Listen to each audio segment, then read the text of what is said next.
አየው የነብዩን አለይሂ ሰላቱ ሰላም አስተምሩ አንድን ነገር ሲጀምሩ በራሳቸው ቂምን ራሳቸው ሻሩ ወለድን ራሳቸው ረገጡና ህዝባ አስተማሩ ያኔ ትርጉም ይኖረዋል በየትኛውም የህይወት ጉዞ ላይ የምንጀምረው ከራሳችን መሆን እንዳለበት ያስተማሩ ሰደቃ ስጡ ከማለታችን በፊት ሰጠን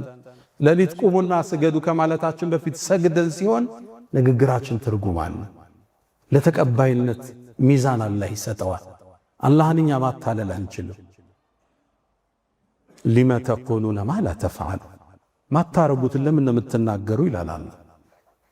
ትልቅ ኩነና ነው አላህ ያቀረበው አንድ ሰው ራሱ ተግብሮት ራሱ ተጭኖት እሱ ሲናገር ትርጉም አለ በራሳቸው ጀመሩ ነብዩ አለይሂ ሰላቱ ሰላም በህይወት ጉዟቸው በአጠቃላይ ጉዞ የሚጀምሩት ከራሳቸው ዘካን ስጡ አሉ ለራሳቸው ቤተሰብ ግን ዘካን መስጠት ክልክል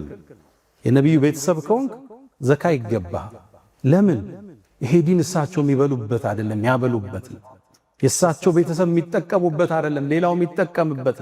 እስልምናውስ ወኢታኡ ዘካት ዘካን የሚሰጡ እንጂ ዘካ የሚቀበሉ ሚል የተወደሱ ሰዎች የሉ እስልምና ምታበላበት እንጂ ምትበላበት ዲን አይደለም በአንስከው ክብር ዝና ዕውቅና ምታግበሰብሰው ጥቅም የለም እንደ ሰው ለፍተ ነው መታደር አንድ ትልቅ ሰው ወደሆነ ሱፐርማርኬት ገቡ ሲገቡ ይሄ ቲን ይሸጥ ነበር ወቲን ወዘይቱን ፍራፍሬ ይሄ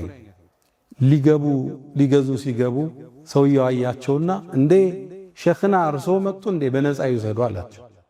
እሳቸው አንድ ቃል አሉት ላነሽተሪ ቲን በዲን አሉት እኛ እኮ ቲንን በዲን አንገዛም ብለው ተለወጣው የእስልምና አቋም ይሄ ኃላፊነት ሲሰጥ ያላግባባት ተጠቀመው የመጅሊስ ቦታ ሲሰጥ